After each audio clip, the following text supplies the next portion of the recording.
notice you get asked all the time, but just why is Chris Judd so good? I just think there's not. There's a lot of competitive people in the game, but I think there's you get to play with a few through your own time, but then to see it just as a coach and how hard he pushes himself and how determined he is in not just one contest, how many contests is he involved in the game is, it'd be 100, 150 contests with, stoppages and one-on-ones, and he's a marvel at just getting to the next one and halving contests, let alone winning them. He's brilliant. It's so hard to compare games, but is that one of the best that you've seen him play? His Sydney game was pretty good this year. He turned the game on its head. I thought his first half was amazing. Just him winning the ball and doing what he did, I thought he just really helped us be where we were at half time. But I think he's one of those ones that everyone jumps on board, and what he did tonight was like, okay, there's a few blokes down, but I'm going to lead the way. And I suppose as the team got humming along a bit and we sort of kicked a few goals, he sort of just snuck off into the background and just played his part brilliantly. It was Brendan's great game, but he might not have been inside tonight. He might have gone to be with his wife. Obviously, he was pretty good at separating his personal life and focusing on the task at hand. Yeah, we have rumours about Chris not playing every week. It's amazing. I get text messages and Juddy's out this week. Or, I think Rebecca's still at home, so she's not going to hospital, and I think everything's fine. So yeah, he will.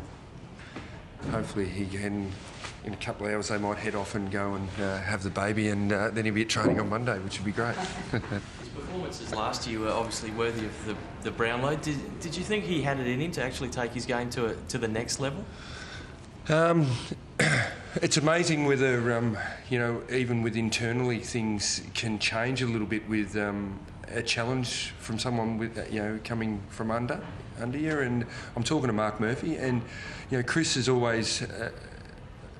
Every time he goes to a game, he's a really proud man and wants to perform at his optimum every week. But I think when you've got a challenger within, that actually drives him a little bit more as well. And whether that's been sort of some of the things that have really pushed him at our football club, which he might not have been confronted, except for back in his West Coast days of when Cousins and Kerr and that were challenging, but now he's got Murphy and Gibbs and Simpson really pushing. Scotland's in fantastic form this year as well, so he's got people within actually challenging maybe his reputation as the number one player at our football club, and I think that's drawn the best out of him as well.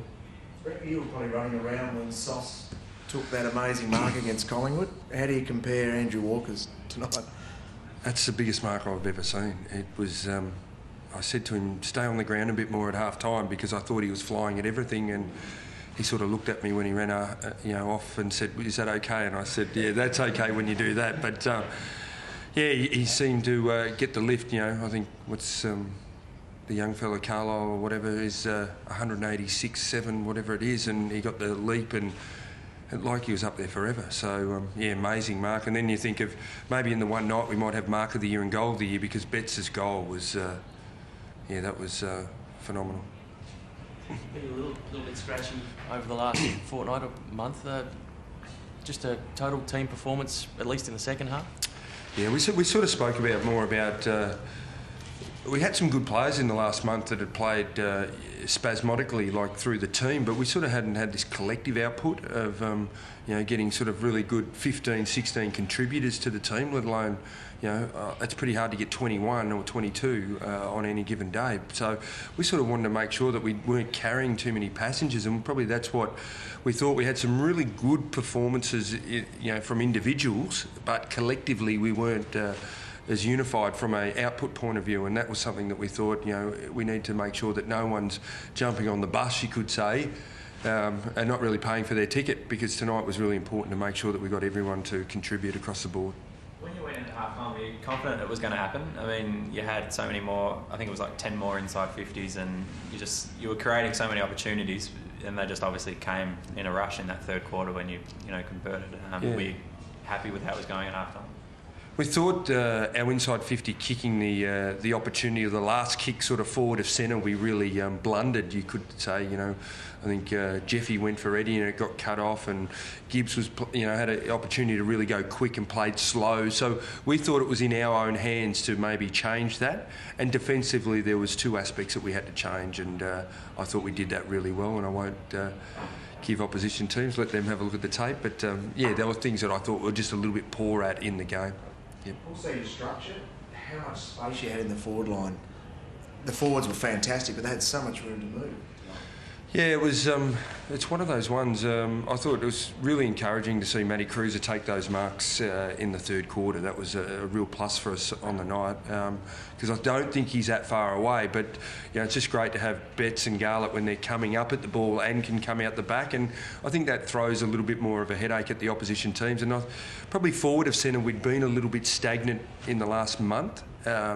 We sort of hadn't really ran as hard as we could and really been creative, because run just creates chaos, you could say, and something opens up. And I thought we were really stagnant the last month, so it was really good to get our forwards really moving into that space. Yeah. So how important is it to have Betts in that sort of form to your team and your prospects sort of going forward as well?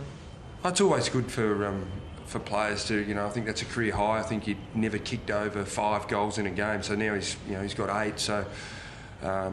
It's just good for him to get into some good touch. As the season goes on, you get some games that you get a really good performance. It was good for him. Hopefully Garlett and these blokes are not that far away as well, because they're working pretty hard on their game. But Warnock's been pretty good for us, I think, in the last couple of weeks, even the Collingwood game too. So for him to give our mids first use of the ball and then actually get it down to Betts and co, I thought was really important tonight. September's only just around the corner now. It's coming up quickly. I think 6 rounds to go. I mean, sitting here right now, where do you think you're at? We've had a couple of... we've been beaten by Collingwood twice, sort of under 5 goals for both times. The Geelong game, KPIs were everything except for kicking it through the goals, and we had the drawn game, which was that was in our control. But defensively, I thought we were poor against West Coast, and offensively, I thought we were really poor against the Western Bulldogs. So they were two different sort of outcomes in the games. So we haven't had too many down games, but at the end of the day, we are where we are. The ladder's the truest indication of probably even percentage. When you look at percentage, that's nearly take away the win-loss, but percentage really tells you where you are in a season. That sort of nearly works itself out. If you sort of went through and just took everyone from the percentage point of view, that would nearly work out exactly the same as what the ladder is, and that's nearly a true indication how well you're defending and then how well you're actually attacking versus your opponent. Bruce's knee, he looked a little ginger after he took that big mark at half-time. They worked on him. All okay? Yeah, fine. He just, I think he just went back on him a little bit, and I think it's some of those movements that he hasn't done in games with that knee. He'll probably think, "Ooh, how did that go?" And scared when he did it. Yeah. Help.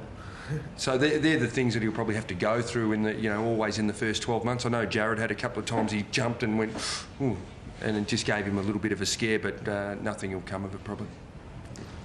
At all. Thanks, folks. Thank you.